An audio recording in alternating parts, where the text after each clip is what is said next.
चोरों का सरदार और गौसुल आजम। रात का वक्त था। सहरा की रेत पर चांदनी छन छन कर बिखर रही थी। हवा में ठंडक थी, लेकिन वीरानी ऐसी कि जैसे वक्त ठहर गया हो। काफले वाले थके हारे ऊंटों के साथ सफर कर रहे थे। सबके दिलों में एक ही आसरा था, हमारे साथ गौसुल आजम है, हमें कोई नुकसान नहीं पहुंचा सकता। अचानक खामोशी को घोड़ों की टॉप ने तोड़ दिया। गर्द का तूफान उठा और देखते ही देखते दर्जनों नकाबपोश डाकू काफले को घेर कर खड़े हो गए। इनके हाथों में चमकती हुई तलवारें थीं। इन सबका सरदार घोड़े पर बैठा था, आंखों में वहशत और आवाज में गुरूर। उसने काफले पर नजर डाली और कहकहा लगाकर बोला, सब कुछ हमारे हवाले कर दो, वरना तुम्हारी लाशें इसी सहरा में बिखरी मिलेंगी। खौफ और सुकून। काफले के लोग कपकपा गए। कुछ ने अपने थैले छुपाने की कोशिश की, कुछ रोने लगे और कुछ खौफ से आंखें बंद करके दुआएं पढ़ने लगे। लेकिन एक हस्ती थी जो बिल्कुल पुरसुकून खड़ी थी, हजरत शेख अब्दुल कादिर जिलानी रहमतुल्लाह अलैह। आपकी आंखों में सुकून, चेहरे पर नूर और दिल में यकीन था, मुकालमा।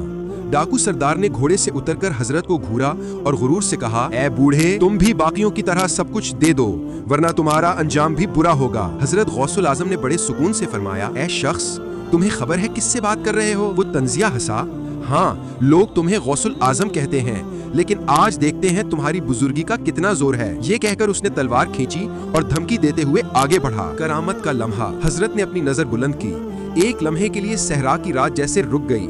आपकी आंखों से एक ऐसा नूर और चेहरे से ऐसी हैबत जाहिर हुई कि फिजा लर्ज उठी। डाकू सरदार के हाथ से तलवार छूटकर जमीन पर गिर गई। उसके जिस्म पर कपकपी तारी हो गई और वो बेइख्तियार जमीन पर गिर पड़ा।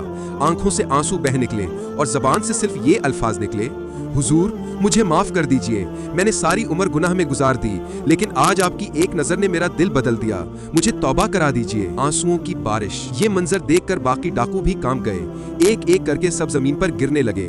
वो रोते हुए कलमा पढ़ने लगे और तौबा करने लगे। काफले वाले हैरत ज़दा थे। अभी चंद लम्हे पहले यही डाकू मौत के फरिश्ते लग रहे थे और अब सब के सब अल्लाह के नेक बंदे बनने की दुआ मांग रहे थे। अंजाम। हजरत गौसुल आजम ने उनके लिए दुआ की और फरमाया, ये मेरी करामत नहीं, ये अल्लाह की कुदरत है, जो चाहे पलक झपकते दिलों को बदल दे। वो डाकू जो सहरा में खौफ की अलामत थे, अब इबादत गुजार बन गए। काफले वाले खुशी खुशी सफर जारी रखते हुए अल्लाह का शुक्र अदा करने लगे। यूं एक रात, एक काफले और एक नजर ने कई दिलों को हमेशा के लिए बदल दिया। हमारी वीडियोस अच्छी लगें तो लाइक करें, दोस्तों के साथ शेयर करें, ये सदकाए जारिया भी है। और हिडन ट्रूथ NS को सब्सक्राइब करना ना भूलें।